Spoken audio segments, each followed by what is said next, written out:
Good morning. Welcome to another edition of Coffee Talk. This is February of 2022. I'm Brent Kuykendall. This is John Kuykendall with GulfCoast Financial Services in Lake City, Florida. And I thought that this month it'd be fun to do something a little different. About a year ago, my dad published a book, and so it's been out for a little bit, Financial Focus, John Kuykendall and Gulf Coast Financial Services. And so I thought we'd talk a little bit about that today and maybe do a little Q&A with him and tell you a little bit about the book. So the first thing I wanted to ask was, you've been in the financial world for probably about 50 years, including Gulf Coast and banking, which is, half a century. So tell us a little bit about your background, how you got started, and how we came to this point. Well, the fact that I'm older than dirt, we won't talk about that. But, Brent, when I graduated from the University of Florida in 1971, I got a degree in ag economics. Thought I was going to go to work for agriculture, had a couple of ag jobs offered to me. I was very interested in farming and agriculture in general. But then a bank came along, the Exchange Bank of Tampa, which later became Bank of America. They had an ag department that serviced Florida. And so I was hired to be the number 2 person in that department, making agricultural loans all over the state of Florida. It was a great career. And then eventually I moved to another bank in Winter Haven and became president of that small bank, and then stayed with that holding company for over 10 years while we were working through the process. Then got into the savings loan business, learned about mortgages, learned a lot about investments. And so when I got out of banking in 1992, I started a mortgage company called GulfCoast Financial Services, which has evolved trial and error into GulfCoast Financial as we know it today. Yeah, I'm 30 years celebrating this year, and so we'll be doing another coffee talk on that.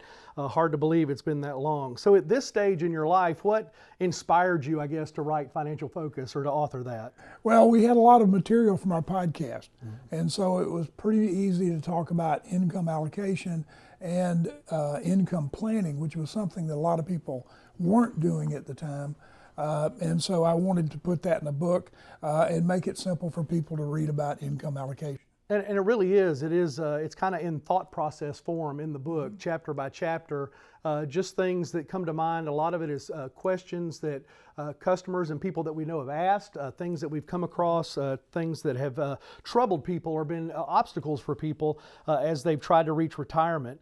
In the book, you discuss how retirement has changed over the years, and a little later you write about the optimal retirement. How does somebody get to that optimal retirement point? Well, as I told you, because I'm living it, having gone through Social Security, Medicare, it's not as easy to get to retirement as we thought it was going to be, and it's not as cheap. One of the things that we used to say was that when we got into retirement, we would be in a lower tax bracket. And so we deferred more assets in the beginning, thinking that later we would be in a lower tax bracket and it would be more advantageous. However, that's not proving true. With the changes in inflation and taxes, which are certainly going up, we are living more and more in a complicated society that penalizes us if we don't do income planning before we retire and then continue to do income planning and tax planning during retirement. Right, and we know that we're going to need income in retirement. Like you just said, we found out that used to think maybe that people would retire on less than what they had during their working years, but we found out most people don't want to do that, and they want to be able to find ways to retire and still live a comfortable life that they were living while they were working. Well, we talk about the optimal retirement, and as I say that I learned from Tom Hagen, we have 3 phases of retirement. We have the go-go phase, and that's when we go. Yep. We're taking trips, we're visiting family, we're doing things, we're on the go. And then we have the slow-go years, and that's the years that we still go. We don't want to go as often. And then finally we have the no-go years, which means we don't go anywhere. We like to stay at home. We like to stay close to family and close to our house.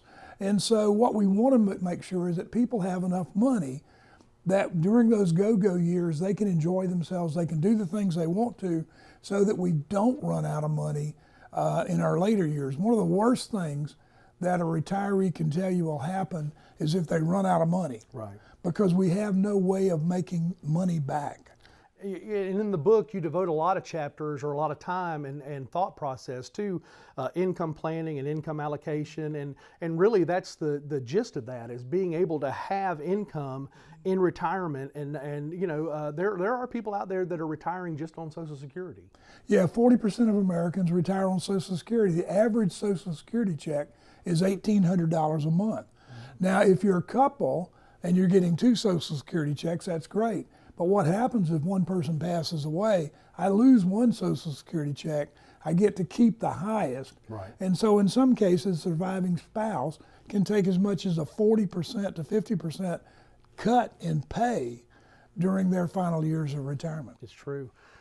There's a lot of topics in this book and a lot of chapters, but one of the things that I've always liked when we've done some workshops and things is talking about the sequence of returns risk. And you discuss that in the book, and maybe some people haven't heard that terminology or they don't know that concept. Explain that a little bit as it's detailed in the book. Well, what we say with the sequence of returns is that when we retire and we're taking our money out of our investments, we're subject to market conditions. Mm-hmm.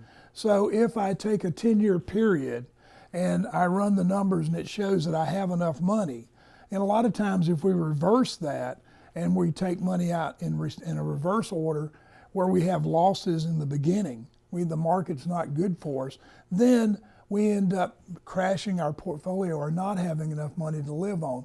So the sequence of returns is mainly just telling you that it depends on what we're doing at the market, and we shouldn't be subject to the market. That's why we like to do income planning, because we want to make sure that for our basic needs, we have a predictable, sustaining income.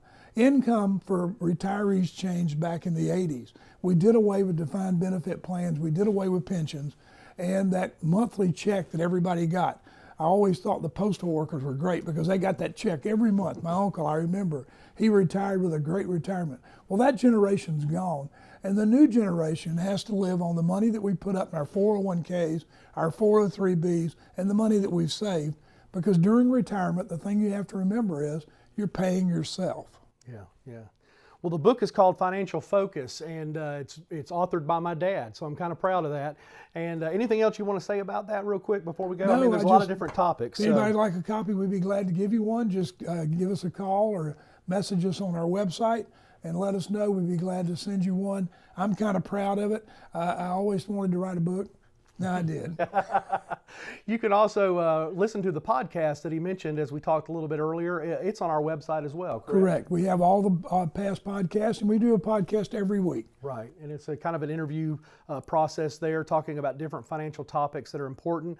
Call us today or email us or go to the website, send us a message, and get your copy of Financial Focus today. Have a great day. Good to talk to you. Thank you.